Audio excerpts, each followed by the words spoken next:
Um, well, in a typical fashion, we're starting at 10 minutes. I think we're starting somehow early. Early? Yeah. Normally it's 15 minutes. See, people will start just entering the room. But since we have a packed day, night, afternoon, with 2 speakers and hopefully a very nice dialogue afterwards, I would like to begin 5 minutes before time. It is really a pleasure to welcome Don and Amador, who's sitting over there.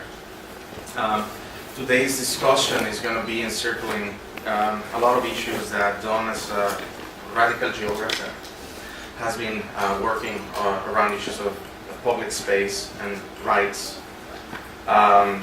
I think introducing you would be like an understatement in many cases, but he has been unquestionably one of the most influential writers on the city the last 20 years or so.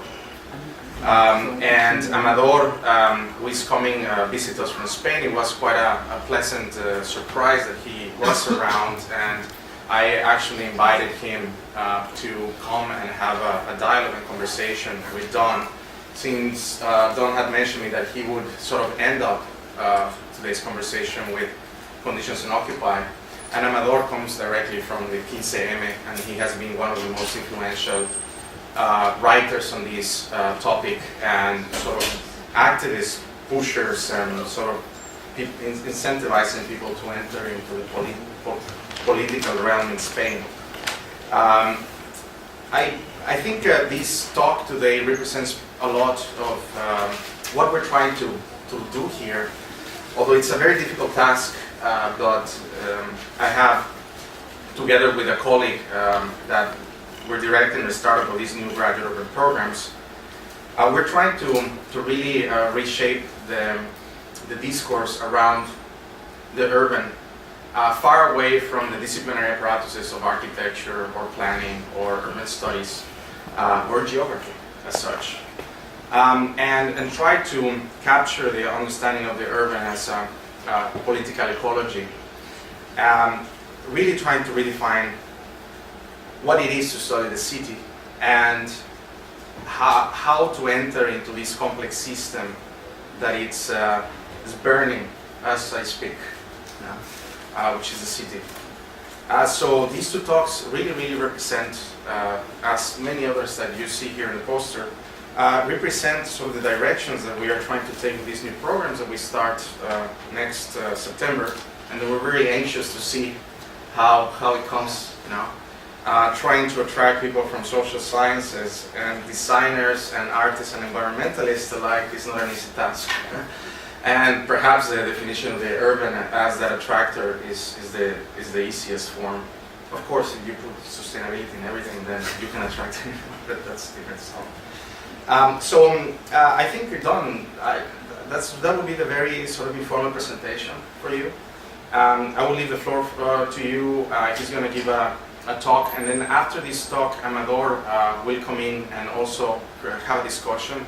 Amador understands English and speaks English, but he doesn't feel very comfortable with English. So I will be translating, but he prepared a very interesting sort of section so that we can go in a very good pace. So there's not going to be anything. And then hopefully we can enter in a formal conversation afterwards. So, pleasure. Thank you very much.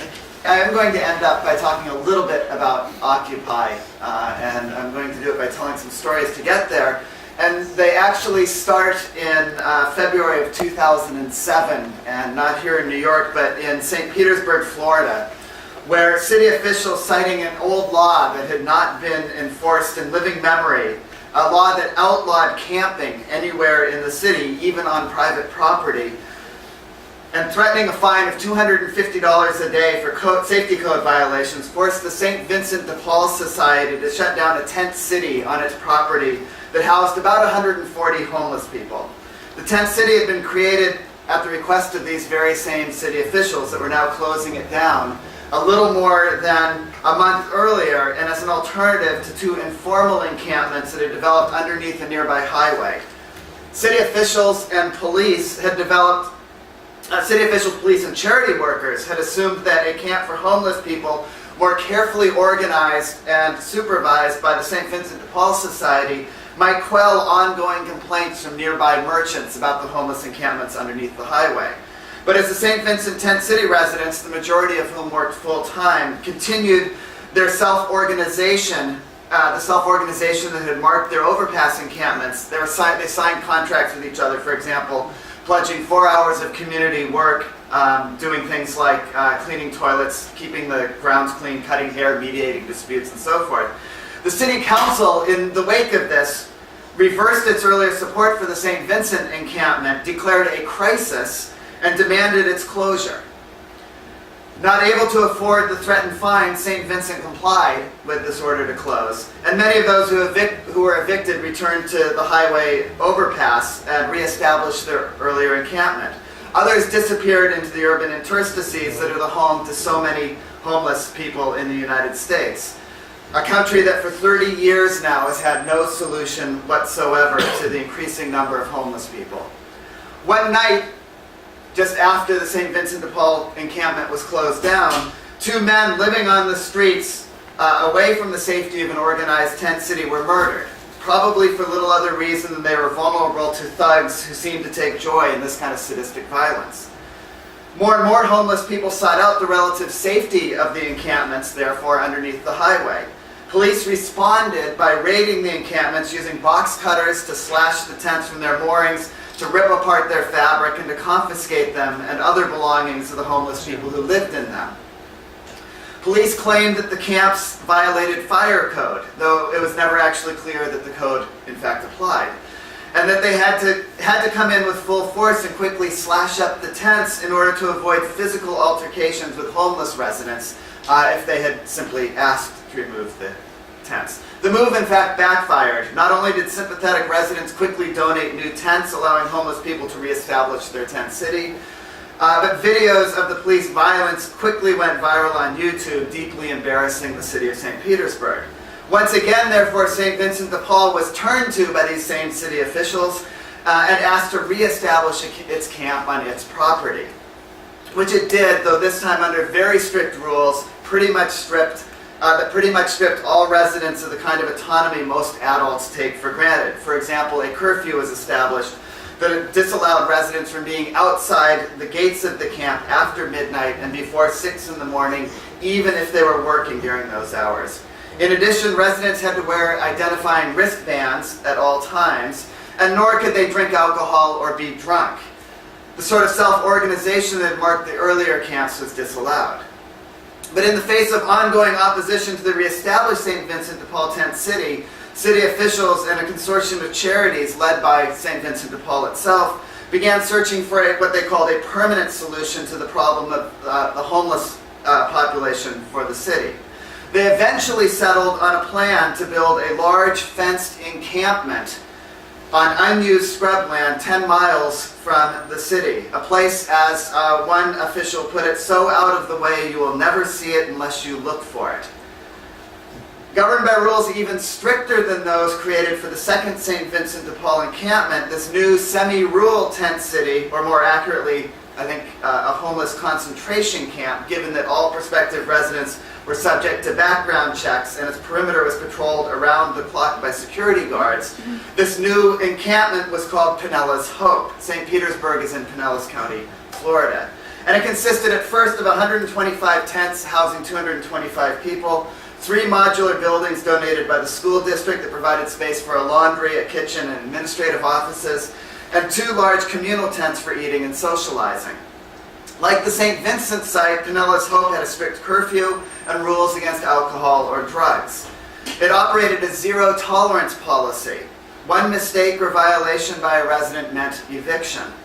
Residents could also be evicted if they, in the words of a St. Vincent de Paul official, if they showed no signs of progress towards charity-defined self-sufficiency.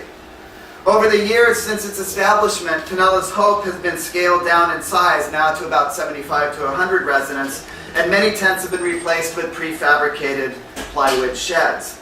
Considered by its operators, including St. Vincent de Paul and the city, to be a great success, it now has an annual budget of $2.5 million, or about $25,000 per resident per year. That is, for a camping platform. As Pinellas Hope had come to be regarded, as Pinellas Hope has come to be regarded as a permanent solution to homelessness in St. Petersburg, the city and the police have adopted ever tougher laws against those who still sleep in the streets or in their own self-organized encampments. For example, St. Petersburg law now makes it possible for police to confiscate homeless people's property without a warrant and with little need for justification. According to one city council member, such laws are necessary because in St. Petersburg, people are simply tired of these antics, in his words. The antics being homeless people seeking to determine at least a little bit of control over their own lives in a quite hostile environment by creating autonomous, self-organized tent cities operating not by the dictates of paternalistic charity or a mode of governance predicated on background checks and security guards, but rather by the imperative of mutual aid.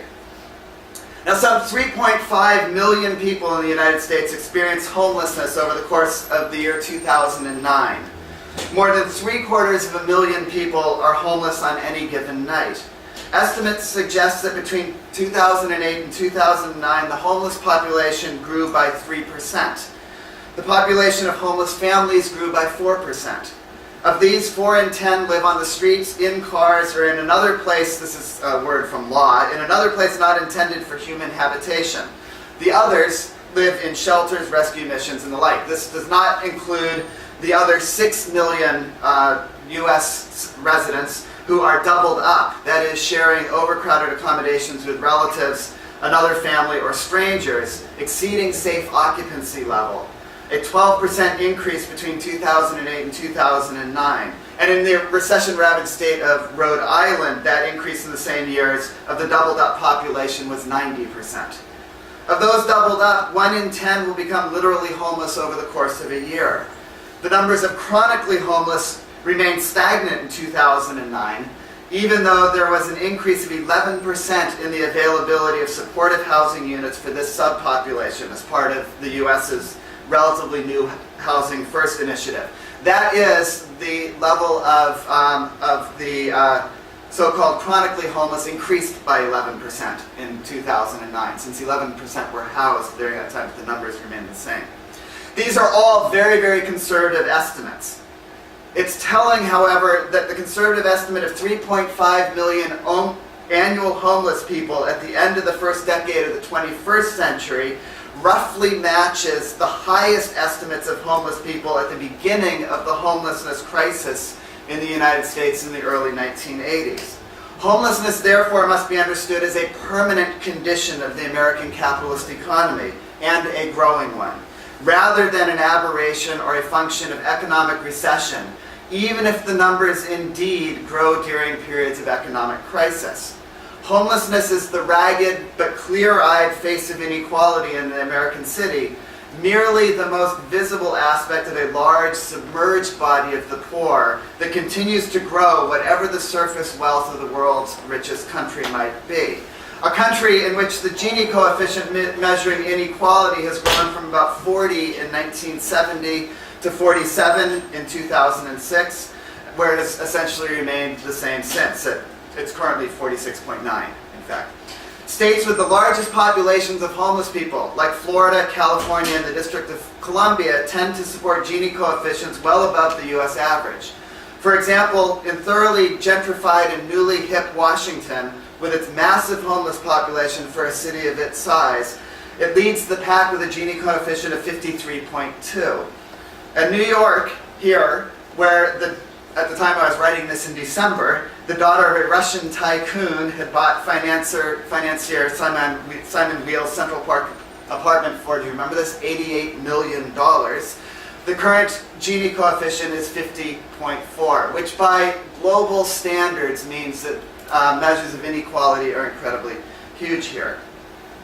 In other words, 30 years of punitive policing against homeless people and other poor people, the massive explosions of prisons as, in essence, America's public housing system, innumerable policy experiments ranging from the development in the 1990s of a so-called continuum of care approach which rewarded good behavior by homeless people, that is, attendance in addiction or job counseling programs, or taking medication on a regular schedule with more stable housing, to the more recent Housing First initiative, which reverses the equation and assumes that stable housing is a necessary precondition of good behavior, and all the work of charities, paternalistic or not.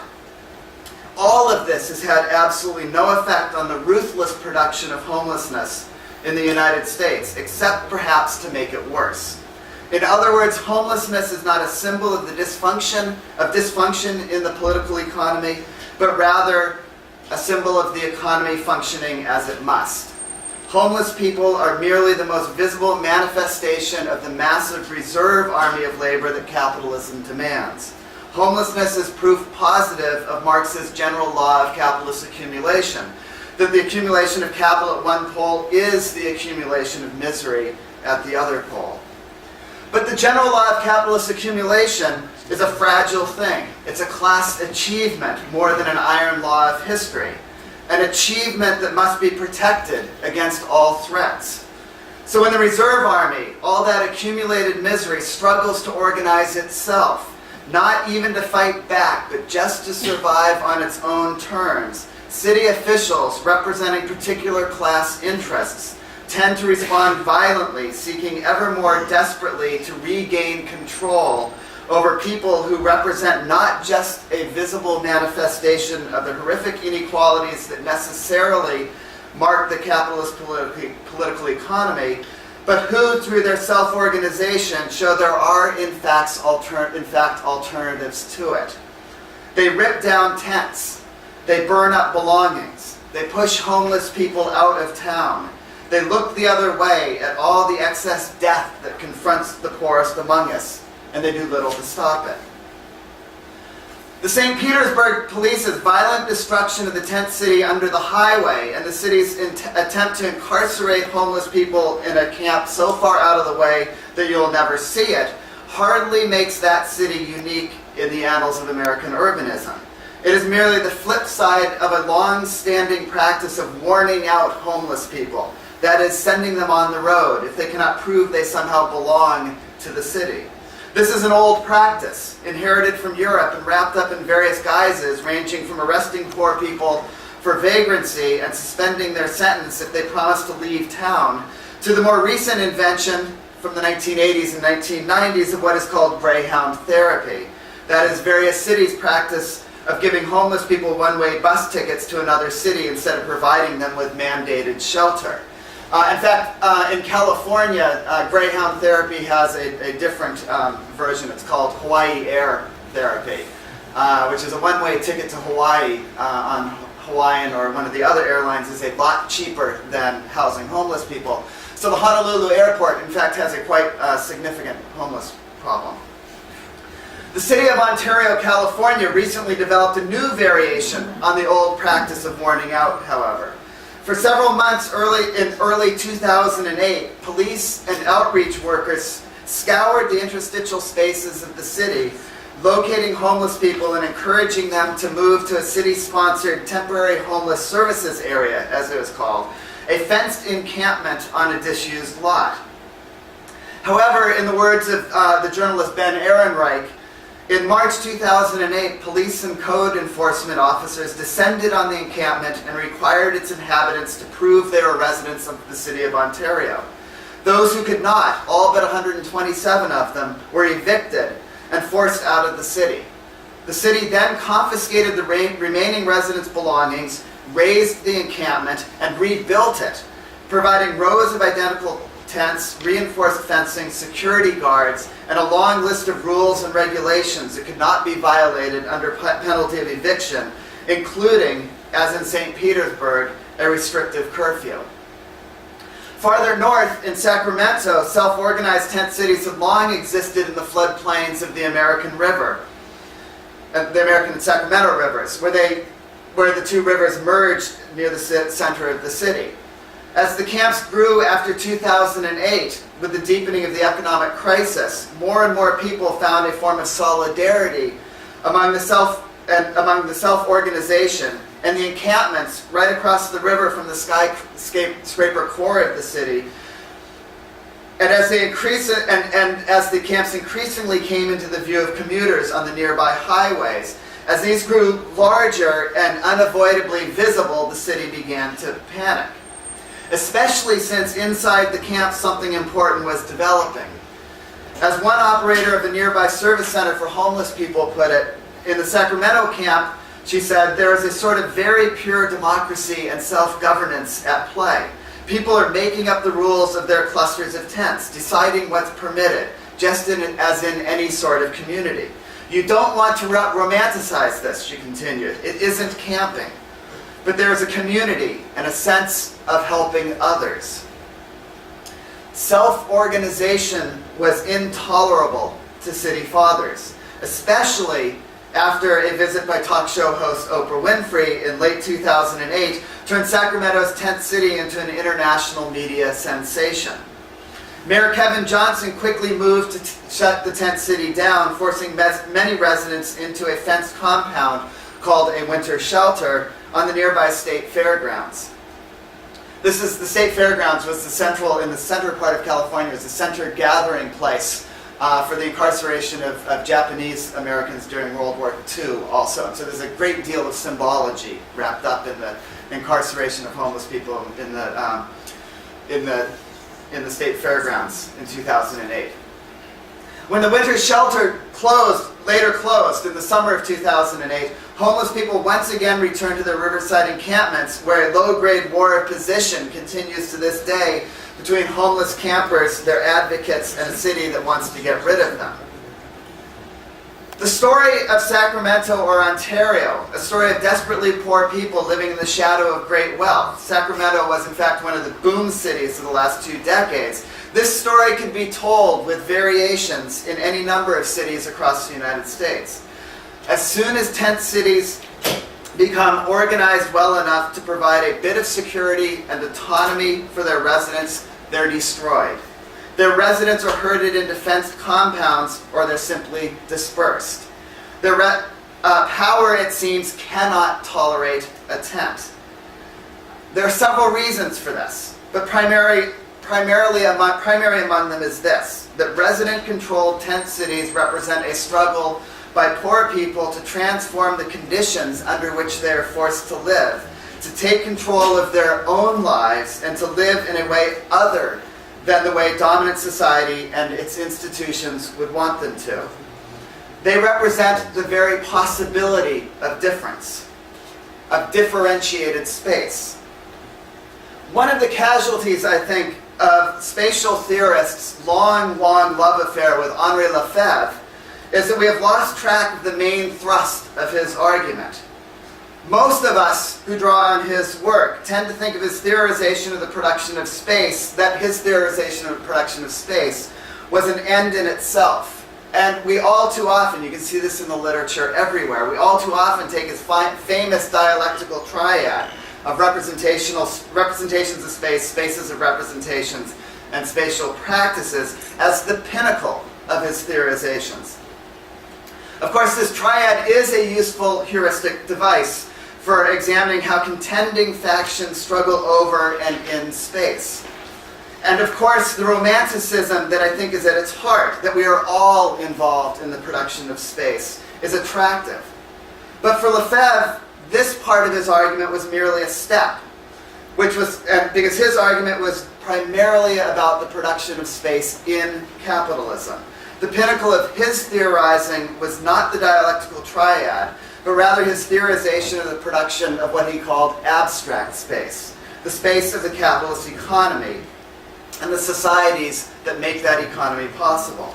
Abstract space performs for Lefebvre the same theoretical role that abstract labor plays for Marx. It is both what capitalism must always struggle for and what makes capitalism possible. The capitalist production of space must always abstract out of real space, abstract out of difference. It must make all difference commensurable, exchangeable. It must make X amount of this space equal to Y amount of that space, whatever their real material distinctions, their differences in use value. Just as the transformation of all labor into abstract labor is the necessary endpoint of capitalist relations of value production, this is the so-called law of value, so too is the transformation of space into abstract space the endpoint of the capitalist space production. The dialectical triad is a means of understanding the dynamics at the heart of the struggle for abstract space, its real historical and geographical manifestations, just as Marx's concept of socially necessary labor time was a means for understanding the dynamics at the heart of the struggle for abstract labor, its real manifestations on the factory floor or in the wider community. Lefebvre argued that there was only one force capable of stopping capitalist production of abstract space from, as he put it, papering over all difference. And that one force was class struggle. Class struggle for him, and I think we need to take this very, very seriously, asserts difference. It enforces difference. It produces difference. It decommodifies difference. But for decommodified difference to concretize as a real oppositional force to the production of capitalist space and social relations, it must produce a new space, a solid foundation. But tents aren't very solid. They can be pulled up and slashed apart. They can be burned to the ground, their use value eviscerated. And that is precisely, I think, where their power lies. They show that taking back space, transforming it from abstract to differentiated space, is only ever an ongoing struggle, never a once and for all achievement. Symbolically, tents say, my life other than life in capitalism is only ever tenuous, always subject to destruction by capitalism. But it is only other than life in capitalism. But it is other than life in capitalism. It is a real alternative, and it must be defended. As soon as you destroy it, we will rebuild it. Tents are transitory. What they represent is permanent, both the permanent exploitations and oppressions that are the necessary heart of the capitalist political economy, and the permanent, if ever shifting, resistance to it. Tents in the middle of cities in this regard are particularly powerful. They make clear that the city is a capitalist city, a violent and destructive city, precisely the city that Engels was talking about 140 years ago when he said that the bourgeoisie has no solution to the housing problem but moving it around.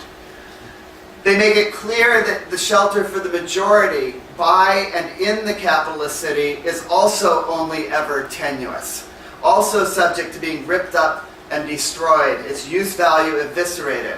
But we now call this eviction at its most violent, foreclosure, gentrification, and other seemingly less violent, and these days thoroughly themselves gentrified terms. Tent cities make and mark a space of class struggle, a struggle for difference. And they might make that struggle and the need for it painfully visible. They expose the inequalities at the heart of the capitalist city with a force and with power, because of their tenuousness and their relative permanence. They can be asserted in few other ways. They make clear the violence of abstract capitalist space, the violence of a city and political economy made on precisely that logic. For that reason, they must be destroyed, their inhabitants corralled or expelled. Power abhors a tent, precisely because of what tents show power to be. The constant erasure of real lived difference. Difference with a logic of its own that, while produced by capitalist relations of production and accumulation, is not beholden to those relations and might just seek to overthrow them. So I think the genius of the Occupy Wall Street movement was not that it produced a new space, but that it claimed one that already existed and transformed it from an abstraction, privately owned public space, into a differentiated space, a space of organization and struggle. The further genius of Occupy Wall Street was that it set up tents. It was precisely this powerful symbolic action that gave the moment its gravity and its power, its broad resonance across the United States and around the world. Tents matter, and in city after city where Occupy encampments have developed, city officials have panicked and acted in, as we all know, and acted in a way directly analogous to the way city fathers in St. Petersburg acted back in 2007. At first tolerating and encouraging the tent cities, and then quickly turning violently upon them, raiding them with billy clubs and horse charges, water cannons and tear gas, box cutters and dump trucks. As in St. Petersburg, Sacramento, or Ontario, code violations and professed concern about the health and safety of tent city residents were offered as ideological cover for violence, a violence directly proportional to the spatial proximity of the occupied encampment to the heart of power in a particular city or region. So Wall Street here, City Hall in Oakland, and the Democratic and Republican Party headquarters in Des Moines, Iowa. Tent cities at the heart of power show just how corrupt that power has become. The violence of the response just shows how impotent it is becoming. Taking space at the heart of the capitalist city and holding it as best and as long as we can, this is what makes the Occupy movement so vital and so important. In that space, new ways of living, new ways of being, new ways of organizing life are played with. Abstract space is unpapered over, as it were. And in the process, class is formed and reformed. Class identity within difference is discovered. This reinvention of space, of class, and of life is not necessarily an easy or even a pleasant task. It is merely a necessary one. And it is one that the guardians of the capitalist city must do all they can to prevent. But St. Petersburg or Sacramento's tent city residents could have told us that. They've been living this for years, for decades, forever. Precisely the reinvention they've been living, the taking back of abstract urban space that the Occupy movement has now discovered. The great theorist of social movements, Frances Fox Pivens, recently argued that the Occupy movement has much to learn from the poor and much to offer it. She sees the possibility for a new great mass movement, finally an awakening of a great class struggle. And it is very much worth hoping, not just that she is right, or it's very much worth not just hoping that she is right, but working like hell to assure that she is right. But she errs when she argues, I think, as part of her description of how the new class politics might develop, that, as she puts it, in many places the homeless have joined the encampments. That is a beginning, she says, but it is not enough. Frances Fox Piven is absolutely right that it is not enough. It is the first part of her claim that I think is the problem. It is not that homeless people are beginning to join the encampments, but rather that occupiers are beginning to join the homeless, right where they have long been, in their tent cities, taunting power with a simple, eloquent nylon statement. That statement is, it is time to make a new world. It is time to put an end to the tyranny of abstract space. The tent is where we start. So, thank you.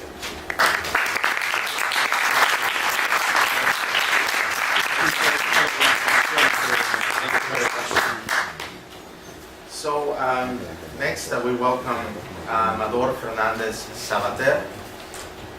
And do you want me to put this video first? ¿Quieres que ponga? Sí, decir algo antes. Perfecto.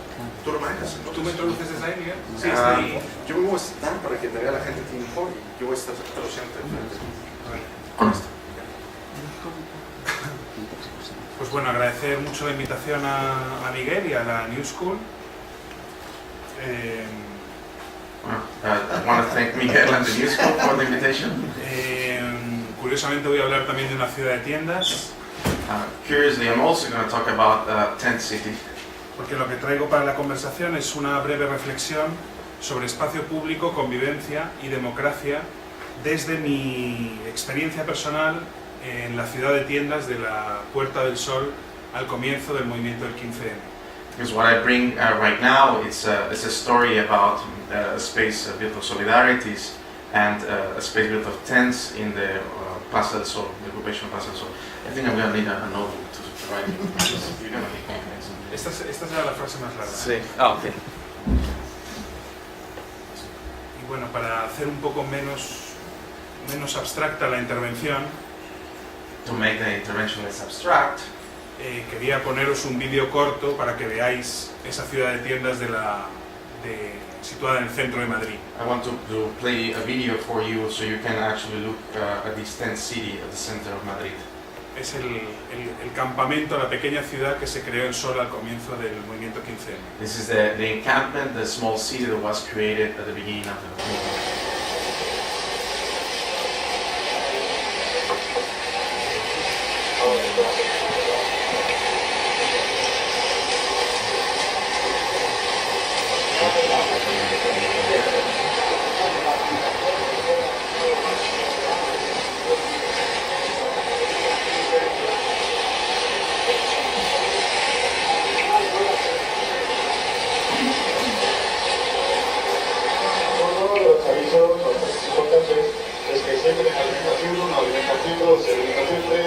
Siempre estamos necesitando hielo y agua. Entonces, por lo menos a la gente que va a acercar hielo y agua, en la habitación 1, en la habitación 2, en la habitación 3, siempre está necesitando hielo y agua.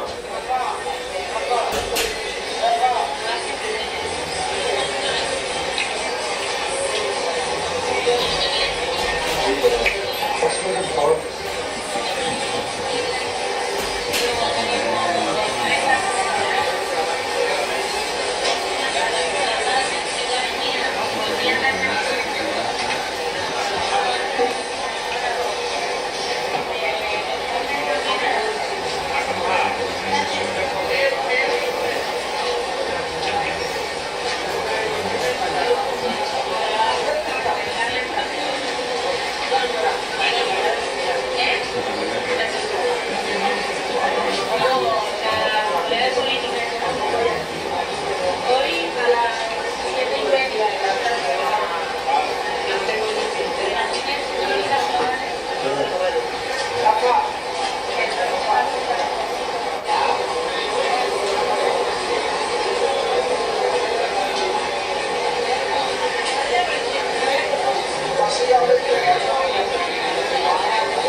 Era el día 11º de la acampada, It was the 11th day of the encampment, una tarde cualquiera, a regular afternoon, estáis viendo justo el centro de Madrid. and you're just watching the heart of Madrid. Hoy en día, desde la plaza de Tahir hasta la Puerta del Sol, o desde la plaza de Sintagma en Atenas hasta Chukoty, And today, between the Tahrir Square and Plaza del Sol, or the Sintasi Plaza in Atenas and Wall Street. Chukoty, Zuccotti, yes, sorry. asistimos a la invención de quizá un nuevo formato o dispositivo que podemos llamar la plaza abierta como forma de lucha. And we see the invention of a very different type of dispositive or format of the utilization of an open space as a tool for struggle. Como me dijo una amiga al comienzo de la acampada de sol, ya no se trata tanto de tomar la calle como de crear la plaza. That, as a friend of his told him at the beginning of the movement, is not anymore about taking the street, but it's about, or taking the street, but it's about taking the plaza, creating the plaza, making the Y plaza. eso es una diferencia que tenemos que pensar, ¿no? And this is a difference that we all should really think about. El filósofo Alain Badiou ha escrito que los lugares de una revolución dicen mucho sobre esa revolución. Alain Badiou, the philosopher, has written that the places of a revolution say a lot of things about that revolution. Por ejemplo, en mayo del 68 en Francia, los dos lugares por excelencia son universidades y fábricas, es decir, que se trata de una revolución de trabajadores y de estudiantes. For example, in 1968, the places of struggle were the universities and the factories, which means that these revolutions were about workers and students. O por ejemplo tenemos la selva lacandona en el caso de los zapatistas, que también nos dice mucho de qué está pasando ahí, de qué tipo de la naturaleza de lo que está pasando ahí. For example, we also have Lacandona, the jungle of Lacandona, the Zapatistas, which also tells us a lot about the revolution. Entonces, yo me preguntaría, ¿qué es una plaza? And then my big question is, what is the plaza? Y para mí es el lugar por excelencia del encuentro, el lugar por excelencia de encuentro de cualquiera. For me, it's the place of excellence for the encounter of whomever. Al menos en la tradición europea católica, quizá. That's in the tradition of European Catholic West tradition. Por lo tanto, el uso de las plazas nos habla de que estos movimientos no son de una categoría social concreta, estudiantes o trabajadores, sino más bien de todos y de nadie, espacios de cualquiera. So, thus, I mean that the use of the plaza, it already brings us in a category that it belongs to everybody, to everyone, and the use of each and every one. Y así entiendo también que la consigna principal del movimiento de Occupy en Estados Unidos sea somos el 99%. And this is the way that I understand the consignment of Occupy movement of we are the 99% is through this logic. En Sol, el movimiento empieza el 15 de mayo, es una gran manifestación contra la gestión neoliberal de la crisis. In Plaza del Sol, the movement begins in the 15 de mayo, 15 of May, against the sort of the neoliberal coercion of the crisis. La manifestación acaba en la Puerta del Sol y esa noche espontáneamente un grupo de gente ocupa Sol y planta tiendas. The manifestation ends at the Puerta del Sol, and that the door of Puerta del Sol, that's a place, and a group of people spontaneously start producing these tent cities, start camping. Sol no era solo un espacio de protesta, de hecho lo fue siendo cada vez menos. The Plaza del Sol was not, or Puerta del Sol was not a space of protest. It was actually even less and less as it grew.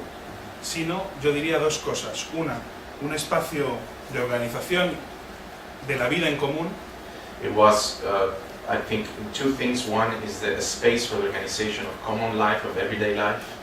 Y un espacio también de participación política. And space of political participation.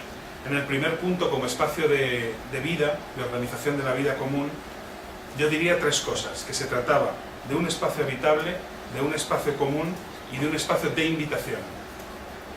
I would say that in the case of the everyday space, it talks about three things: a habitable space, a common space, and a space that invites. Espacio habitable. El campamento, como podéis quizá ver en las imágenes, era una pequeña ciudad. And in habitable space, as you can see in the images, it was really a micro city. Había guardería para los niños. There was child care, yes. Placas solares, Solar panels, psicólogos, psychologists, huerto, a little farm, biblioteca, library, enfermeros. sort of health, medical attendants, yes. Es decir, un espacio que se hacía cargo de las necesidades básicas. I said a space that actually took care of the basic necessities. Comer, dormir, estudiar, To eat, to sleep, to study, hablar, organizarse, jugar to talk, organize, and play, o simplemente estar. or just being.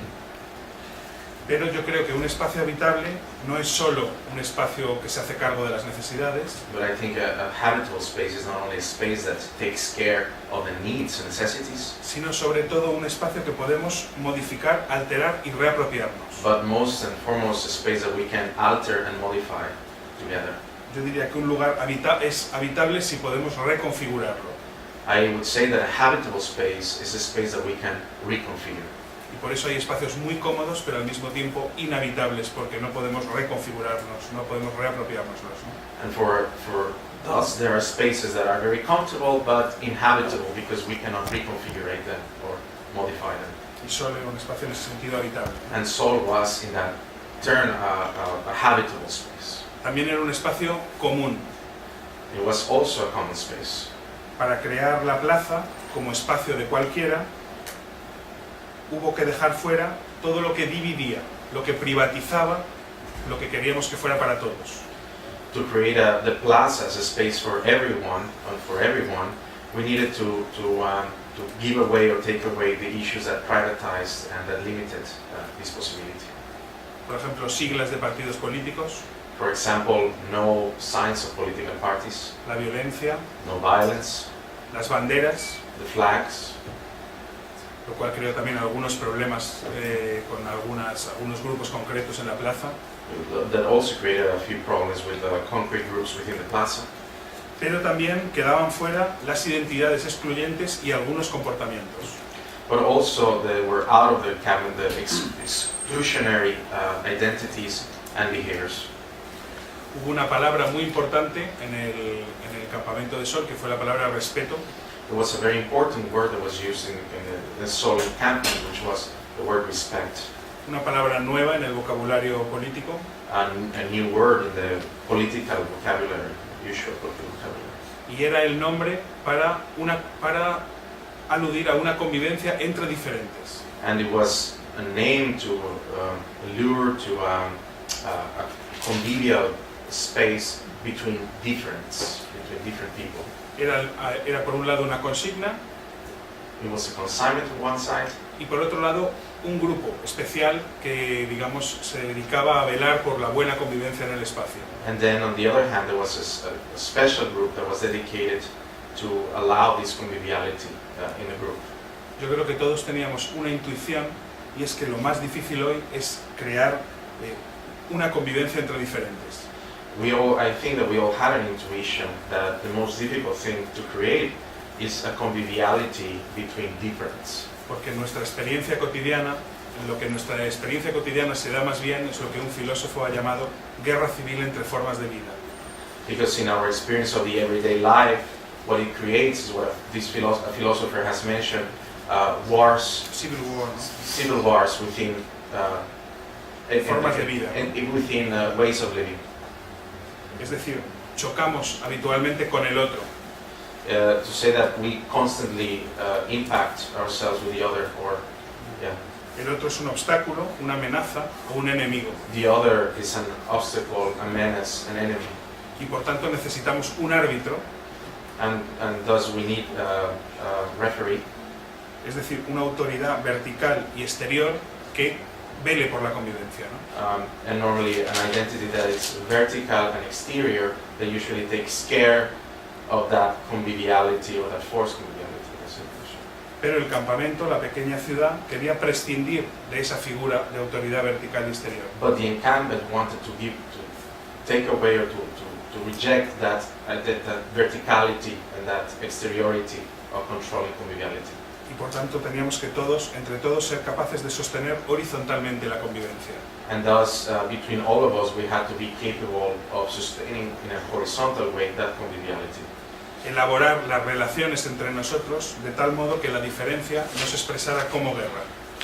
To elaborate between us that the relationship between ourselves would not express as any sign of war. La palabra respeto yo no la traduciría por tolerancia, que muchas veces es un sinónimo de indiferencia hacia el otro. The word respect, I wouldn't translate it as tolerance, which is most of the times synonymous with indifference towards the other.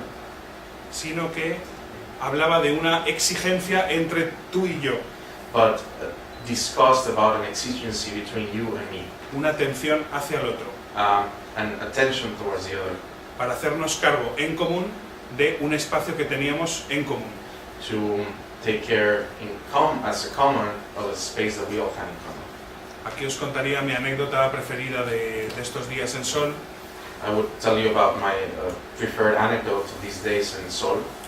Dormían todas las noches un pequeño grupo de red skinheads de izquierdas, Every day they slept a small group of redskins. Yeah.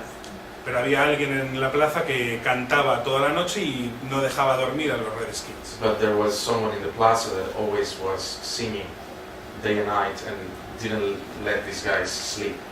Así que los redskins acudieron a la comisión de respeto, And the redskins went to the Commission on Respect. les dijeron, nosotros solo sabemos una manera de solucionar esto, They told them we only know one way of solving this situation. It's through violence. pero os pedimos ayudarnos a encontrar otra. But we are asking you to help us find another way. Es decir, pedir al otro que nos ayude a ir más allá de nosotros mismos, It's instead to ask the other to help us beyond ourselves. porque lo que traemos de casa, lo que traemos de identidad Because the previa, baggage that we have, the identity that we bring, igual destruye lo que está pasando en la plaza, ¿no? most certainly will destroy what is happening in the plaza. Y la plaza fue todo el rato este esfuerzo de poner en primer plano lo que une y dejar fuera lo que divide. And the plaza was in the first plane that the effort to bring together those things that unify and reject the things that don't. En este punto como espacio común, yo tengo también la idea de que para crear lo común necesitamos una ficción. In this issue of common space, I believe that in order to create the common, we need a fiction. Si hubiésemos acudido a la plaza en tanto que nuestras identidades previas, If we would have approached the plaza carrying our previous identities, izquierda, derecha, anticapitalistas, left, moderados, right, anti-capitalism, indignados, solo hubiera habido choque y no encuentro. only we would have seen sort of impacts and flashes. That's the word. Flashes instead of conviviality and encounter. Para encontrarnos y no chocar, So to what? Meet. Yeah, to find us and not clash. Yes. necesitábamos dejar de ser lo que somos We needed to let go of what we were, y encontrarnos en tanto que otra cosa, algo común. and we should find us amongst another things, amongst something common. Y eso es lo que permite una ficción, And that's what permits a fiction, entendida como un nombre de cualquiera, and understood as a thing of whomever, un nombre de cualquiera, and the name of whomever, o un personaje colectivo que todos podemos habitar. or a collective personality or character that we all could inhabit. Por ejemplo, en España, el término indignados, For example, in Spain, the term indignados, que es algo que todos podemos compartir. which is something that we all can share. Ya no es tanto izquierda o derecha, sino que todos estamos indignados, en tanto que indignados nos encontramos. Where it's not anymore right or left, but it's that all of us are undignified, and through that we find each other. O por ejemplo, en Estados Unidos creo que cumple la misma función el 99%.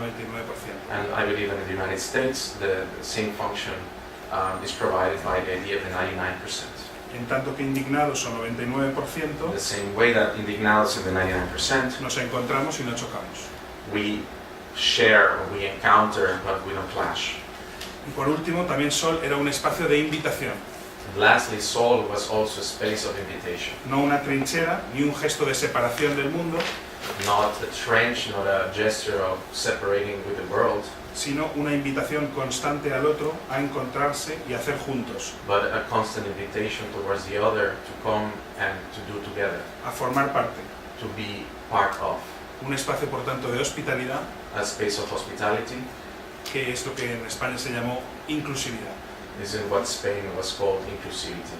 Pero invitar no es una operación sencilla, But to invite is not a simple operation. hay que acoger, We should grasp, tener algo que ofrecer al otro, have something to offer to the other, estar dispuesto a dejarse modificar por lo que el otro trae, and be able to let yourself be modified for what the other is bringing and offering. confiar por lo menos un poco como para invitar al desconocido a entrar, Trust at least a little in order to invite somebody that is unknown, incluso poner quizá un poco en riesgo lo que tienes para abrirlo. and to put somehow at risk what you have to open it up. Y todo esto también ocurría en Sol. And all of it's also occurred in Seoul. Por tanto, espacio habitable, espacio común, espacio de invitación, como es los tres rasgos de un espacio de vida, For thus this habitable space, common space, and invitational space. pero Sol era al mismo tiempo e indisociablemente un espacio de participación política. But also Seoul was indisociablemente. Sí, al mismo tiempo. Yeah, at the same time, also a space of political participation. Lo que alguien en una asamblea llamó un taller de democracia al aire libre. What somebody called over there a workshop on democracy, an open air workshop for democracy, of democracy. Y aquí solamente voy a explicar un poco cómo funcionaban las asambleas, los que eran espacios de deliberación y de decisión muy importantes en esta taller de democracia. And I want to comment a bit on how these assemblies function in this space of democracy. Eran asambleas de miles de personas There were assemblies of thousands of people que duraban horas that lasted hours, y eran muy emocionantes de vivir. and yeah, very moving to be living there. Yo me he preguntado mucho por qué eran tan emocionantes, I've asked myself many times why were they so moving, como una película de juicios, ¿no? like a movie of judgments. Y yo creo que era porque eran situaciones muy abiertas. I think because there were situations that were very open. No todo estaba decidido de antemano. Not everything was decided previously, ¿Cómo ocurre, beforehand. como ocurre, por ejemplo, en el Parlamento, en el Congreso de la política de los políticos, donde en las discusiones en realidad todo está ya decidido de antemano. Like here occurs in the discourse of the politicians in Parliament, where most of the discussions already decided beforehand. En las asambleas podía acontecer lo inesperado. In the assemblies, the unexpected could actually happen. Por tanto, la palabra tenía muchísima importancia Thus, the word has a very powerful importance porque podía alterar la situación, because it could alter the situation. podía orientarla por aquí o por allá, It could orient it from here or towards there. podía decidirla en un sentido o en otro. It could have decided it from one direction to another. La palabra tenía fuerza para tocar a las personas. The word had power to touch people. Ahora os voy a nombrar algunos rasgos de lo que yo creo que funcionó en las asambleas. I want to mention a few of the things that I believe really function in these assemblies. Una escucha activa del otro, Listening of the other, active listening of the other. es decir, no esperar simplemente turno para decir lo que yo quiero decir, It's saying that not only waiting turn to say what I want to say, sino sumar a lo que se está construyendo como pensamiento colectivo. but adding to the things that are being constructed in collective thought. También la confianza en la palabra del otro desconocido, Also the trust in the word of the other, of the unknown other. es decir, la idea de que no solo los que son como yo o los que yo conozco pueden tener algo que decirme a mí, Is by saying that that those that are not like me and those that I don't know can have something to say beyond me. también la búsqueda de verdades incluyentes, The search for inclusive truths, no tanto tu verdad contra mi verdad, not so much your truth against my truth, sino una verdad que incluya ambas sin anularlas. but a truth that includes both without annulating them. Y esto era lo que el mecanismo del consenso en las asambleas. This was the consensus mechanism of the assemblies. También el rechazo de las fracciones y de los juegos mayorías-minorías típicos de la política de los políticos. Also the rejection of factions and the place between the majority and minority in typical political games. Con el problema también de que se decidió en Sol que las decisiones se tomaran por unanimidad. Con el problema, dijiste, ¿no? With the problem that in Seoul it was decided that the decisions will be taken by unanimous decisions. Tan fuerte era el deseo de estar juntos The strong was the desire to be together, y había ahí problemas, digamos, con la elaboración de lo que es el disenso o el conflicto, ¿no? And there were obviously problems with the elaboration of dissensus and conflict. Bueno, conclusión. As a conclusion, Yo diría que este nuevo formato, dispositivo para la lucha y para la vida también, I would say that this new format or frame or dispositive for the struggle, la plaza abierta, the open plaza, no es tanto un lugar común, is not as much a common place, sino el arte de hacer común un lugar. but the art of making common a place. Es decir, no algo ya dado que compartimos todos, Is by saying not something that is given that we all share, por ejemplo, una identidad previa, for example, a previous identity, sino la construcción de lo común que está por hacer but the construction of the common that is to be done, y que se juega tanto en el nivel material como simbólico. that it's played as much in the material level as in the symbolic. Yo diría que el mayor logro de la plaza fue ella misma, su propia existencia. I would say that the major success of the plaza was itself the plaza. Como decía también un amigo, lo que queremos, lo que reivindicamos, ya nos lo estamos dando. As a friend said, what we want, what we reivindicated, we are already giving it to us, we're already doing it. En el sentido de una experiencia de protagonismo y de poder hacer, de capacitación, In the sense of an experience, of a protagonism, of being able to do, of creating capacity, en el sentido de una experiencia de libertad, in an experience of freedom, no tanto liberty, como posibilidad de escoger entre opciones dadas, not so much as a possibility of choosing between already given options, este partido o el otro, Pepsi o Coca-Cola, this party or the other, or Pepsi or Coca-Cola, sino de reinventar juntos las reglas del juego. but to together reinvent the rules of the game. También fue muy importante la experiencia de hacer con poco, de hacer mucho con muy poco. It also was the experience of doing a lot with very little. Todos los materiales de la plaza eran reciclados, por ejemplo. All the materials in the plaza were recycled. Es decir, la idea de que la riqueza o el lujo It's the idea that luxury and wealth no pasa por tener mucho dinero, por poder consumir mucho, doesn't pass by having a lot of money or consuming a lot, sino por tener muchas relaciones, por tener tiempo disponible, but by having a lot of social relations and time at your disposition, y por la liberación de la presión cotidiana a la productividad. and for the liberation of the everyday the pressure of the everyday. Y por último, lo que vivimos también con mucha fuerza, la experiencia de lo común, And at the end, what we also live with a lot of strength is the experience of the common, en una sociedad donde es hegemónico el sálvese quien pueda, in a society where the hegemony is save yourself or with your own nails or your own. There's something that I could say. es decir, el redescubrimiento del otro como cómplice, como amigo, como alianza, Is it saying that the rediscovery of the other as a friend, as a cómplice, alianza, complice, I would say. Accomplice. Yeah, as An ally.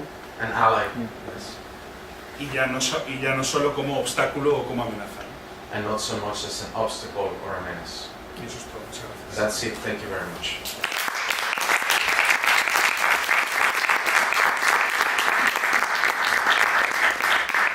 So I think the two talks really came together really incredibly well. And, I'm not surprised at all, actually. This is perhaps the first time or space that we get in this series to discuss actually that the occupation. I mean, the idea of encampment, of taking space, of taking, of creating the space, as Amador was saying, of redefining the space, of pushing the construction of difference, as also Don was mentioning in his talk. I find that both talks incredibly poetic, more than provocative. It actually makes us reflect, those of us that were part of these occupations, that have been part of the occupations, and that have experienced those. And you can still experience that, they're still there. You know, those that you haven't. It really, at least made me reflect a lot of what was I taking part of. And you know, I don't know if you noticed when I was talking, it was like my voice was running because your talks really create that reflection. And the first question that comes out of this at least my perception of your talks, and this is a question that I've been asking myself so much, is the issue of temporality, of time, that Don started to mention. I mean, these temporary takeovers of this ongoing, continuous struggle, never being permanent. And in how that issue of temporality relates to the continuous struggle that we've all started, or at least began, several of us, a few years back, or in the case of Occupy Wall Street a few months back, where there is still that innate desire to be able to construct that difference, that other space, to occupy in another form that is not the dominant form, the vertical system that Malor was mentioning, that represses us the possibility of being free in constructing our own space. I wanted to see if you have, what comments would you have on, you could comment more on these issues of the temporarity of it, I mean, or the precarious of the conditions.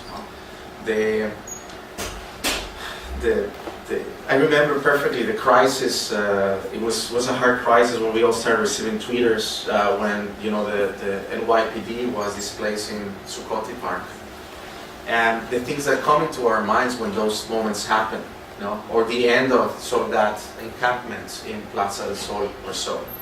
I'm just asking to comment, if you can comment a little bit on this situation, and then I have no desire but just to open up to questions and perhaps a conversation from all of you.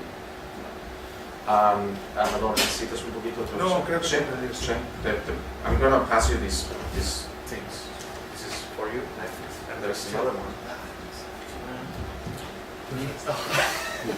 Thanks. So temporality and the temporariness of this. I think there are 2 points that I would make in relation to this. I would like nothing better than to see capitalism done once and for all. Right? Yeah, thank you. So there's 2 of us. And I mean, really, it's something permanent like that, right? Totally permanent. But that does not mean the end of struggle, right? It can't mean the end of struggle, because it'll ossify other forms of oppression, exploitation, hierarchical difference, and all of that. So there'll always have to be an ongoing struggle, and this is the classic debate in Marxism. But it's also true, right? That there has to be this ongoing struggle, because power solidifies in particular ways, and we always need to find ways to upset that. On the other hand, and at the same time, we can't live in a radically indeterminate world, right?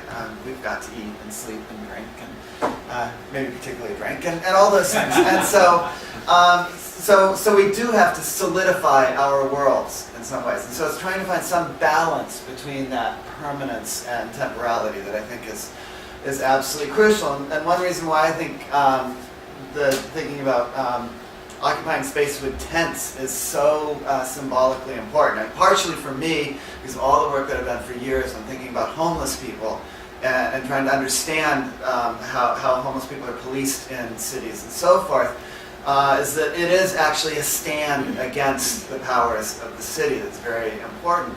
And that piece of it's important, it's absolutely important. But also the degree to which something like the encampment in Seoul, all the encampments around Occupy, and all the hundreds of years of tent cities, what those have meant in terms of symbolically representing the tenuousness of struggles against a deeply sedimented hegemonic capitalist system is very, very important. So the temporariness matters in a sense of what it does, I think, symbolically. Bueno, el campamento que habéis visto en las imágenes y del que yo he hablado duró 3 semanas solo. The camping that you saw, the images that I've shown you, only lasted 3 weeks. Luego decidimos colectivamente marcharnos. And we collectively decided to stop and leave. Yo creo que fue una buena decisión. I think it was a good decision. Pero digamos que las imágenes que tenemos para pensar el tiempo en política I think that the images that we have in order to think of time in politics, son, yo creo, un poco trampa. I think they're a trap. Tenemos estas metáforas marítimas del flujo y el reflujo. We have this image of these maritime metaphors of the flow and reflow. Y parece, entonces, el flujo es el momento de auge, de efervescencia, de entusiasmo. The flow is the moment of effervescence, of enthusiasm. Y el reflujo sería la depresión. And the reflux would be the depression. Y yo creo que en realidad lo decisivo es el momento digamos, el momento de bajada. And I think in reality the decisive moment is the moment when it's coming down. Como cada cual incorpora en su vida algo de lo que ha vivido en una experiencia excepcional como la de la plaza. How each of us incorporate in our daily lives what we have lived in an exceptional experience as of living in that plaza. Entonces yo creo que tendríamos que encontrar otras imágenes para pensar los tiempos de la política. I think we should really rethink and try to find other images to think on time in politics. No tanto flujo y reflujo, Not so much flux and reflux, porque el reflujo es un momento decisivo, because the reflux is a decisive moment. es donde se está preparando la siguiente marea, de hecho. Is when the next tide is being prepared. Y podríamos pensar más bien en términos de versiones mejoradas de un programa de ordenador. We could also express ourselves in terms of better versions of a software program. De actualizaciones, no flujo, reflujo, sino actualizaciones. Not flow and reflow, but actualizations of O con una imagen, versions. Yes. o con la imagen de la espiral, digamos, de algo que está constantemente retomando lo anterior y relanzándolo hacia adelante. Or an image of a spiral that is something that is constantly putting things apart and bringing it together constantly. Pero algo que nos haga ver el momento, que ya no es el momento de entusiasmo, de estar todos juntos, el momento de la plaza. That's something that allows us to see that the moment is not the moment of being all together in the plaza, Como el momento importante, decisivo. as the important decisive moment. El momento en que cada cual trata de algo de lo que ha sucedido en lo excepcional, incorporarlo en lo cotidiano. And again, that is the issue of how can we take that, of the parts of that moment, of that exceptional moment, and incorporate it into our everyday life. I want to open up to you guys. If you want to sort of start a conversation, questions, and so. Please raise your hand, or just showing such an impact that you felt. I'll bring you the microphone.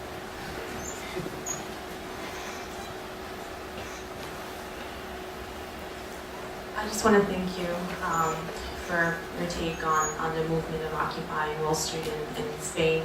I have to say that from both points of views, I see that the movement has its flaws, and I would like to hear your point of view on this, because what I heard was more the glorification of the communal aspect of common life and the invitation of bringing people in, and so what's the aspect of having a bunch of people who occupy space and at the same time cause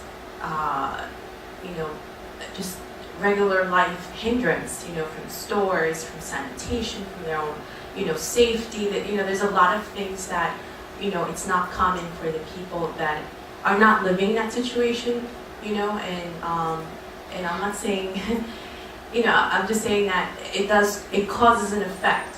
So to me, I'm trying to make it short. To me, I feel that the people who are occupying it sort of become dormant, and within 3 weeks, what happened in Spain, they leave. But what's the movement? How are they really changing the politics? Is it that effective? Does it become effective within that space, or is it better to do other types of movements that are not as dormant per se, and that people are really doing something that is changing politics, capitalism, etc.? You need a translation, or I think I'm going to struggle with that translation. Como sobre el tema del que ha conseguido el movimiento, si logras cambiar la política macro o así. Sí. Sí. Lo que está... en realidad, digamos, es lo que pasa en esas circunstancias es de que llega mucha gente, hay mucha invitación, todo es comunal, etc. No hay ese shock entre la policía, etc. Pero desafortunadamente sí hay un cierto shock en la vida regular de las personas, porque es un espacio público, un espacio donde las personas pueden ir y entrar y salir cuando ellos deseen, verso hay un choque de la vida social con personas que están indignadas, así como se dice. Entonces, ¿qué pasa en esas circunstancias? El movimiento realmente hace algo efectivo en la política, algo efectivo, digamos, en el capitalismo, o se vuelve muy comunal y no, es muy chévere, pero no, ¿entiendes? Entonces, esos son aspectos que nos gustaría saber el resultado de todo ese movimiento. Y a mí entonces me gustaría saberlo. Vale.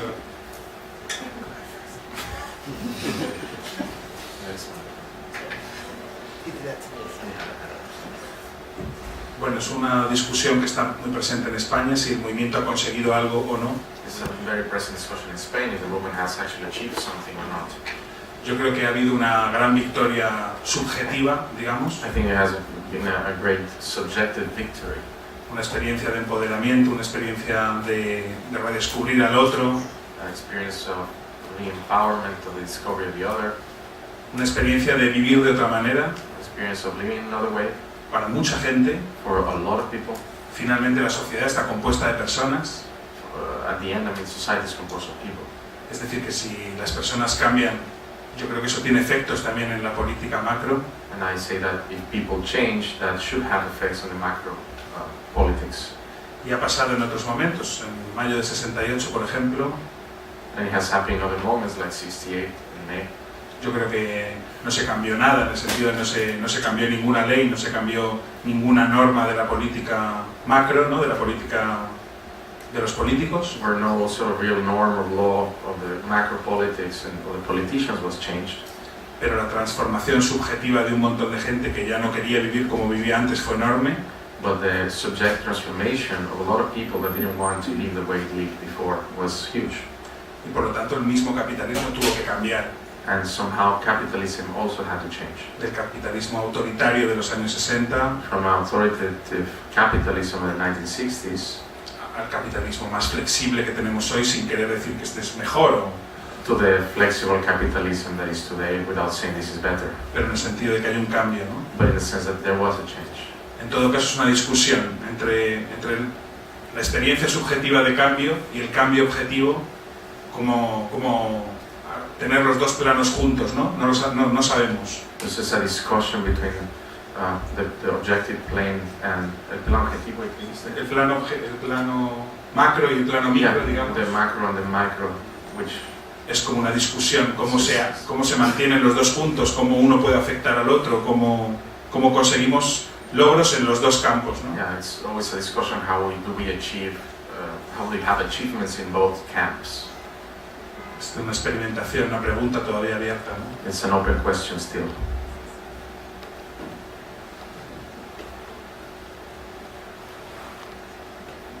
I'll tell two stories that get it. What I think are actually quite important, large-scale changes, but they're very, very micro stories. Right? One's a little bit bigger than the other. In the late 1970s, early 1980s, one of the big movements in the United States was, and in fact globally, was against nuclear power, and particularly against nuclear weapons. And so the Sane Freeze movement, for example, in the right at the beginning of the first Reagan administration. There was a mass movement, and it spilled into questions of nuclear power that were very important. There's a lot of protests around the building of nuclear power plants, both on both coasts primarily. And on the East Coast in Boston with the plans to build a plant in Maine, one of the Yankee power plants, I've forgotten which one it was. There's a whole range of protests, largely in Boston, but also up the coast into Portland and so forth. And as part of that, a group of, at the time, quite young radicals formed to provide food for protesters. And they called themselves Food Not Bombs. And when they did, they started handing out free food to whoever showed up. And the people who showed up were homeless people. And they kept showing up in large, large numbers. So Food Not Bombs became what we know it as today, which is an organization that radically seeks to decommodify the provision of food. That has had all kinds of effects. One has been the passage in city after city of laws that make it illegal to hand out food for free. Right? That's the reaction to it. The other thing that has happened with that is a rethinking of where food comes from. Now, of course, Food Not Bombs is not the only organization involved with that, not the only group, but they have been right at the center of rethinking how we understand what food is and where it comes from. In part because they've been feeding homeless people, often under very, very difficult circumstances, being chased out of parks by police and so forth, for 30 years now, almost 30 years now. And, well, for 30 years now. And that, I think, is this kind of change that at one level is quite micro, right? The struggle to be able to just give out free food on the streets to whoever needs it. And it brings into visibility homelessness in a new way and so forth. Changes how people think. It calls up a reaction, there is no doubt about that. But then it also spills into all kinds of other things. And so lots of, at least some of the progressive pieces of the food movement owe a great debt of gratitude, I think, to what Food Not Bombs was trying to do because they were concerned with nuclear power, right? This is part of what that story is. So that's one story like that. The kinds of changes that happen, the way things fall out from that can't always be predicted.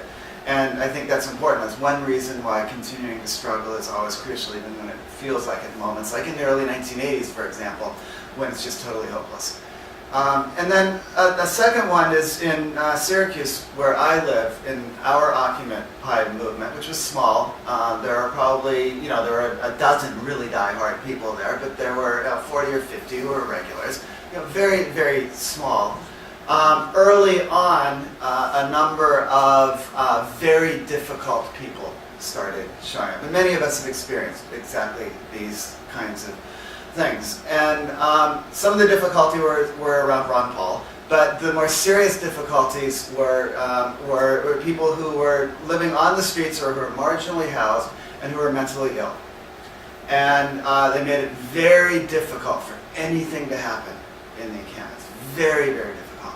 But what that turned into in Syracuse was a discussion, and a very serious discussion, about the long-term defunding of mental health care in the United States. Now, where that's going to go, whether it's going to mean anything at all, I don't know.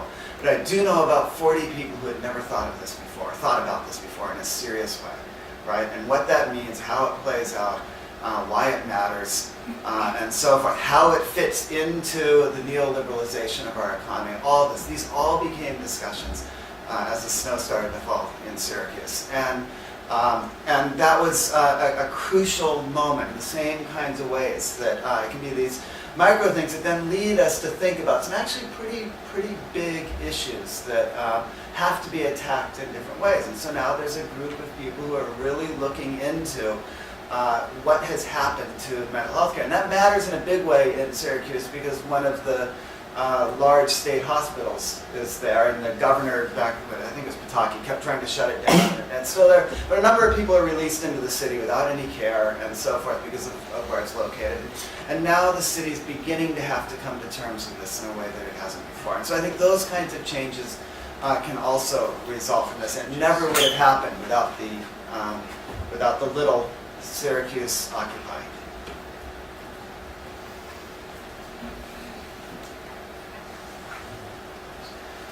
Any other comments, questions, guys? Cristobal? I would like to know your opinion on why globally, like not specific issues, or like why this is happening now globally around the world. Like why wasn't it like 5 years ago or 5 years from now? Like what's special about this moment in history? that is making this happen?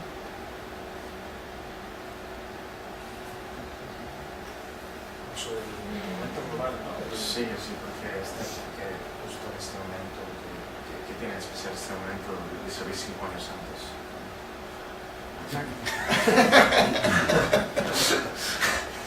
He'll be next. Someone ask a really hard question next.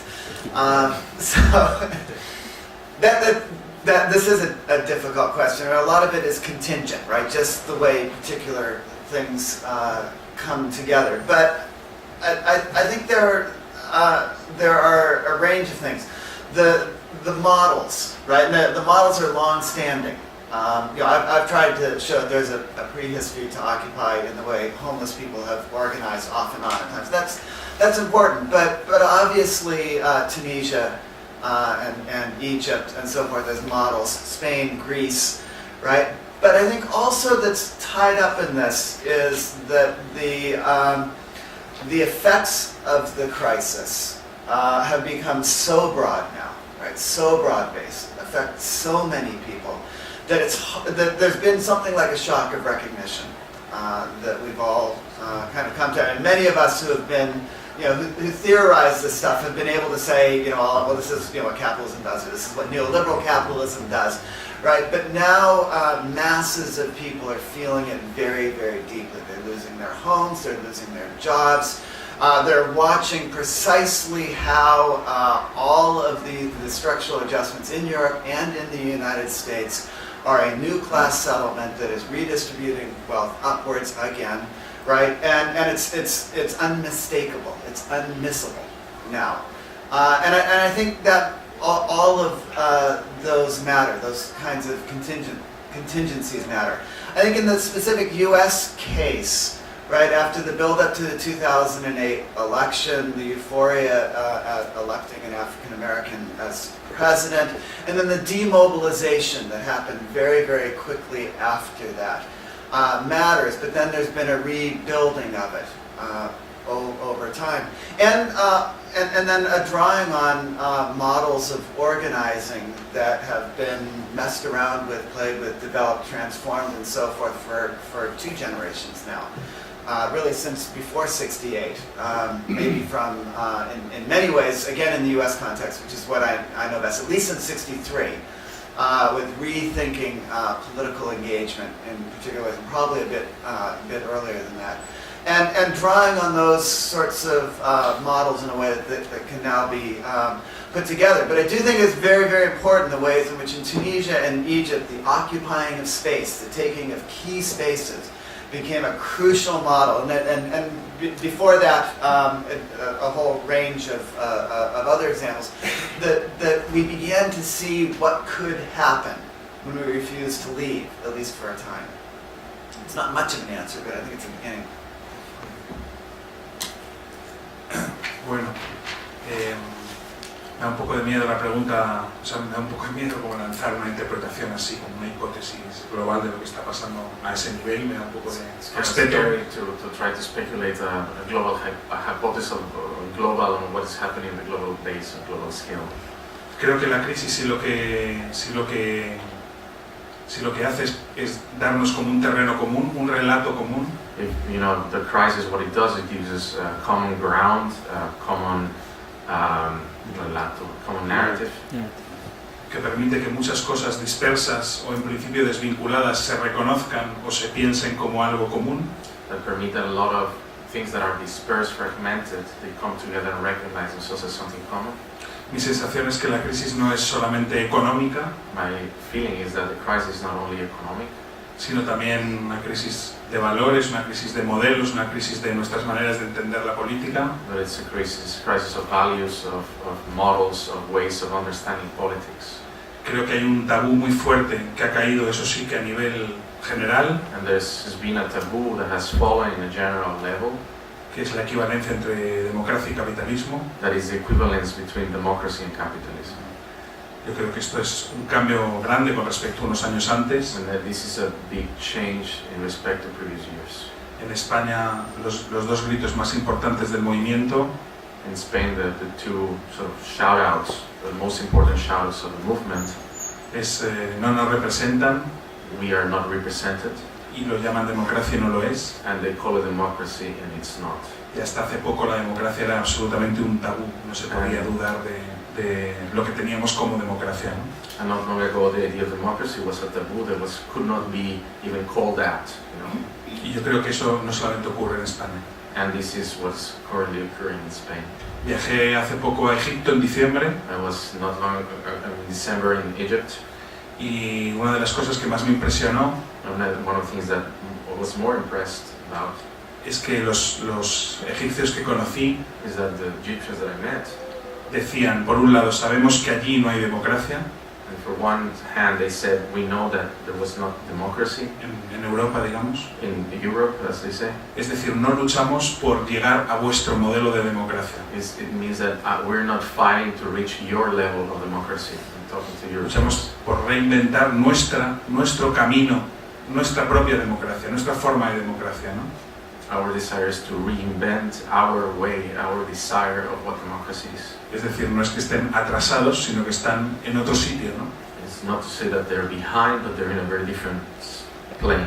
Y entre esos sitios diferentes puede haber una conversación, ¿no? Una conversación entre plazas. And between all those many different places, there can be a conversation between places. Creo que algo que cambia con respecto a las luchas también es que hoy suelen ser luchas para todos, o que quieren ser luchas para todos. One of the things that changes in today's struggle is that these struggles are keen to say that they are struggles for all of us. Después de muchos años de luchas minoritarias, de luchas de identidad, de luchas de minorías, ¿no? After so many years of struggles of minorities, of smaller conditions, of smaller scale things. Hoy las luchas buscan dirigirse a todo el mundo, a cualquiera. Today the struggle is looking to directing to everyone and whomever. Desde los zapatistas que decían para nosotros nada y para todos todo, From the Zapatistas that would say for us nothing and for the others everything, hasta el 99%. until the 99%. Yo creo que eso es un cambio grande también. That's a huge change. Y lo que encuentro es que entre esas diferentes luchas, And what I find in all these different struggles, no diría que hay tanto una identidad común, there's not really a common identity, un nuevo sujeto político o algo así, a new political subject, sino más bien una conversación, but mostly a conversation, como una música, resonancias, como lo que pasa aquí vibra en otro sitio, like resuena en otro sitio, ¿no? like music, like resonance, like what happens here resonates in another area, Y vibrates. en cada sitio creo que nos estamos haciendo las mismas preguntas por ahora sin respuesta sobre el tiempo, la organización, qué es una victoria. And in all the cases we're asking the same questions of what it means in reorganization and towards some form of victory, triumph. Rashid, you wanted. You can see it on my face. We've been talking about the experience of the other, and I want you guys to speculate for me, because I feel like these experiences are things that are really hard to measure, and I'm wondering, what could we expect for the urban environment, urbanism? What is transformation, and how can we know when we're there? What's the tipping point? Que en relación a la cuestión del otro, de la diferencia, ¿cómo puedes entender también función cuándo la transformación se ha logrado, cuál es el momento en que uno entiende esta transformación, en qué momento uno puede cruzar en el contexto urbano?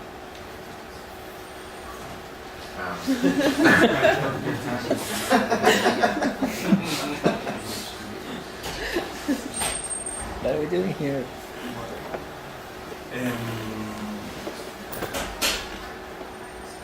Yo creo que muchos sentimos ahora que el espacio urbano se ha transformado, A lot of us feel that the urban space has really transformed, que hay otros posibles en la ciudad que antes no habíamos visto. that there are other possibles in the city that we haven't envisioned before.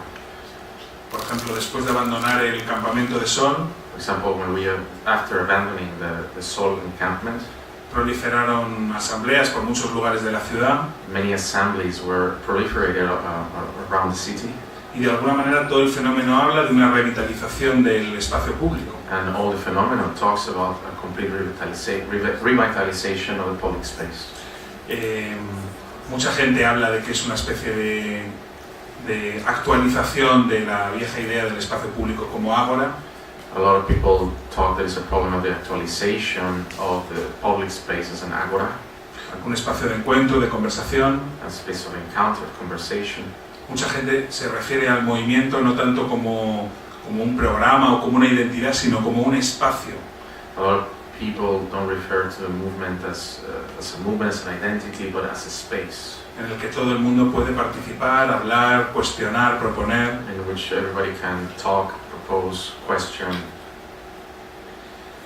Y yo diría que quizá, el 15M ha supuesto una revitalización muy fuerte del espacio público. And I think that 15M has presupposed really a revitalization of public space.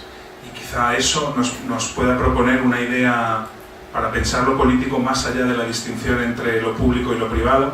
And perhaps this could push us to think beyond the distinction between the public and the private, Que es esta idea de hacernos cargo en común de lo que tenemos en común.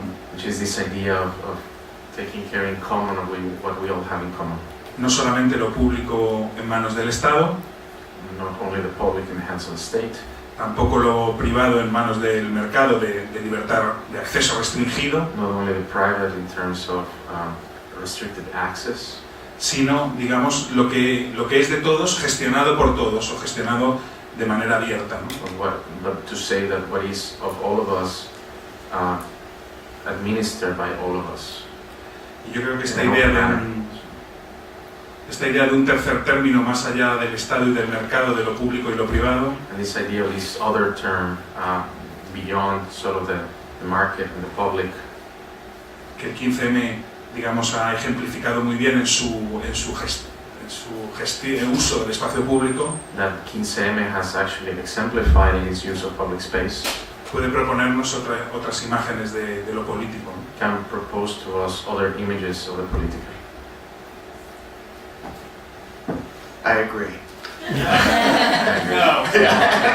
Come on. I agree, but and with all of that, and I think what Amador is saying is absolutely right for thinking about public spaces in the city and the transformation of them and making them, in essence, public in that almost ideal sense that you're talking about, which is absolutely crucial. At the same time, I think we also, that there are a set of, what I think are fundamental and for me quite non-negotiable things. One of them is that housing, shelter, home, right, has to be divorced from the logic of the market and capitalist accumulation. And one way we will know how we get there is when that has happened. It's not just here that the whole idea of social housing has been eviscerated, for example. And we need to find ways to re-socialize housing, home, shelter, right? Whatever the best forms, in whatever forms, right? And there should be a multiplicity of forms of housing because we live differently. And so that's a crucial piece of it. Another, for me, non-negotiable sort of foundation for what we're talking about is the same thing about food, right? That we have to find ways so that the provision of food is divorced from the logics of the market and capital accumulation. For precisely the same reasons. It's absolutely essential for our very ability to be, to live. And to the degree that food as it is tied up precisely as a means of accumulation, then it will necessarily be the case that many of us cannot live. And so that has to be radically transformed. That is, of course, not just an urban issue, that is an issue that cuts right across any kind of urban and rural divide that we might want to think of. So I think those sorts of things, we start thinking about this, that can only come about, I think, through the sorts of processes that Amador is describing, and the importance of transforming public space into a new kind of political space. you wanted to Sí, comment on una cosita que se me ha olvidado comentar, that?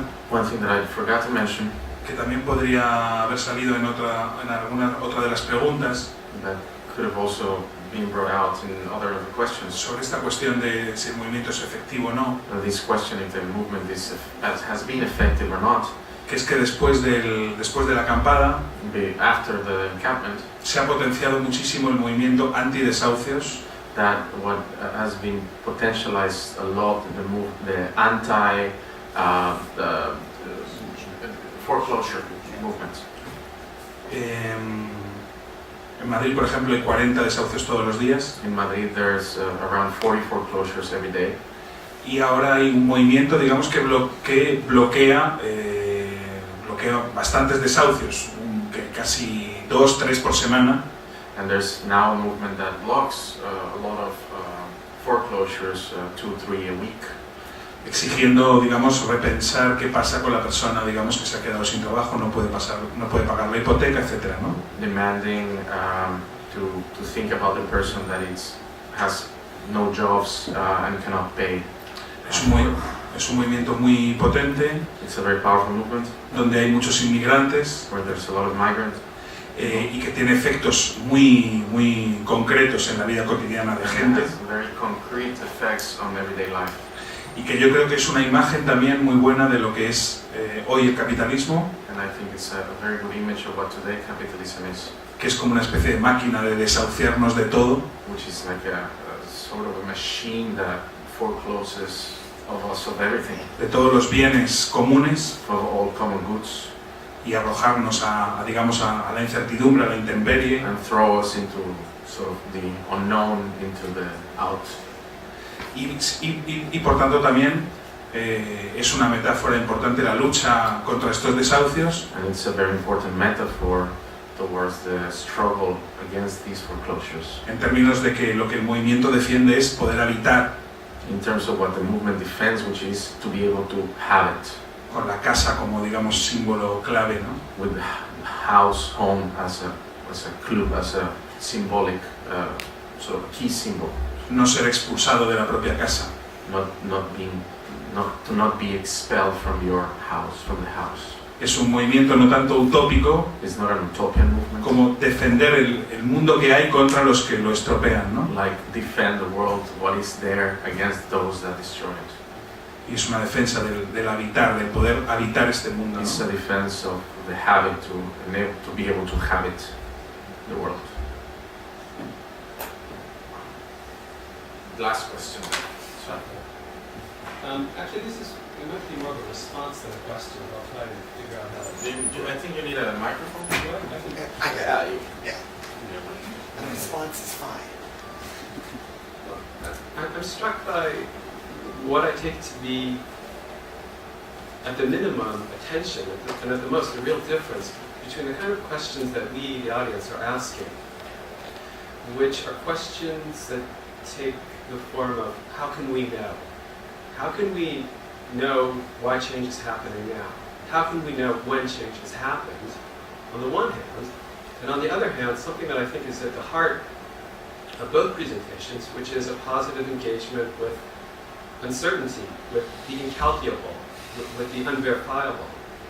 And so I guess one way to turn this into a question is to ask, do you feel the same tension? And if so, what do you think that's symptomatic of?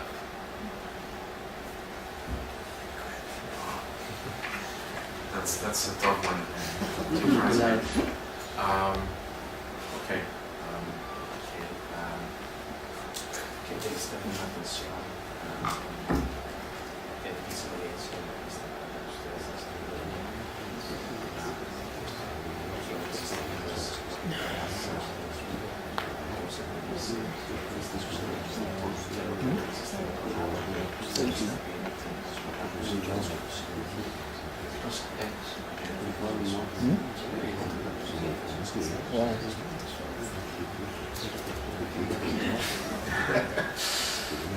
I think I do agree with what you're saying, and I think you've pointed to something that's quite important, and I think that tension is actually very helpful and very productive.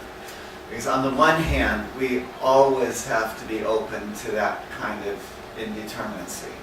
On the other hand, we have to ask, it's Lenin's good old question, what is to be done, right? And to think seriously about that. And I feel this tension all the time. In my work, I'm a geographer by training, but I'm a historian by I don't know, just kind of love of doing it, right? And it's the way that I think, and the way that I see certainty is always after the fact. And so it's always trying to find out what it was like in the moment, when I actually don't think, when options are not closed down. You can see them closing down after the fact, but they're not closed down. And how have people fought? How have they struggled? How have they understood what kinds of possibilities they have at any moment? And that's the moment that we live in right now, is trying, it's both, a lot has been closed down, both in the crisis, the kind of foreclosure world that Amador was just talking about, but also at the same time, and in the response to the global movements and Occupy in particular, a lot has been closed down, but a lot has been opened up at the same time. And that's the moment that we have to live in. It's quite indeterminate. And yet at the same time, we have to make real practical and often pragmatic choices. And we can't know, I don't think we can know whether we're going to be right or not. And so when I was talking about that Ontario encampment where they were all cleaned out and then a new camp was built, what I didn't quote was what Ben Ehrenreich goes on to say, which is that most of those who are still living in the camp, 127 that remain, didn't worry too much about the rules that they found to be quite infantilizing. And the fact that they were locked in there because they had a dry place to be and a place out of the sun in the California desert, both dry and out of the sun at the same time. And they had decent food, right? They had the availability of food. And they had some control over their lives in an orderly way in which they hadn't. And for many of them, that was fine. And that's fine that was fine, right? It's important. And that's because they're in a particular place, a particular moment that has a certain set of options available to them, right? And so it's not radically open in quite that sense. And all of us in our everyday lives, maybe not that level of kind of starkness, are always struggling with just that issue. So the question of how will we know, what can we do, what's it going to look like, is always the right one to ask, while also being aware that we can't know, right? We won't know till after the fact, and we just got to do it anyway. Pues yo también siento esa tensión. I also feel that tension. Creo que tiene que ver con que una de las ideas importantes de lo que era la acción política en el siglo XX, que es la idea, el tiempo, el futuro, ha estallado en pedazos. I think it has to do with these ideas of the 20th century regarding time.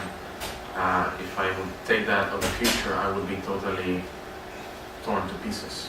Creo que en Madrid ninguno somos capaces de pensar qué va a pasar con el movimiento en 2, 3, 4 meses. I think in Madrid none of us are capable of thinking what will happen to a movement in 2 or 3 months. Porque muchos somos incapaces de pensar qué será de nuestra propia vida en 2, 3 meses también. Because many of us are incapable of thinking what will be of our lives in 2 or 3 months. Y eso tiene que ver con las condiciones de precariedad de la vida hoy, ¿no? And this has to do with the conditions of the precariousness of contemporary living.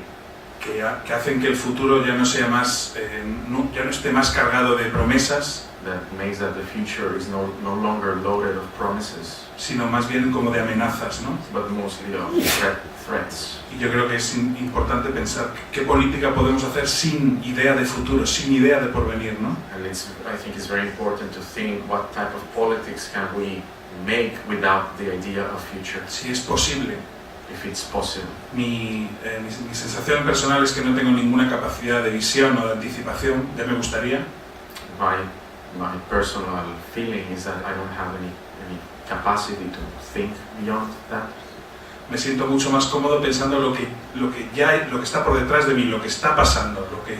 I feel much more comfortable thinking of what is just behind me, what just passed. Creo que esto también tiene mucha importancia I think it has a lot of importance porque muchas veces el peor enemigo somos nosotros mismos. because many times the worst enemies are ourselves. El miedo a la incertidumbre, el miedo a lo desconocido, el miedo a la experimentación, The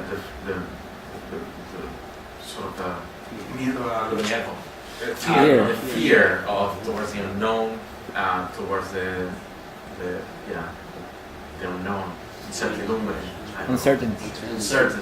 Uncertainty. y pensar lo que hemos hecho, como pensar la potencia de lo que hemos hecho, dónde estaba la potencia de lo que hemos hecho. to think where's the power of what we have done. Por ejemplo, en Sol For example, in Sol, no nos va a dar ninguna receta para el futuro, ninguna seguridad, it's not going to give us any recipe for the future, no security. pero sí igual nos da alguna referencia para orientarnos en eso desconocido. But it gives us a reference to orient us into that unknown. Eso es por eso creo que es importante pensar sobre lo que ya hemos hecho, dónde estaba la potencia de lo que hemos hecho ya en el pasado. That's why I think it's very important to think of what we have just done and what's the power in what we have done. Thank you very much.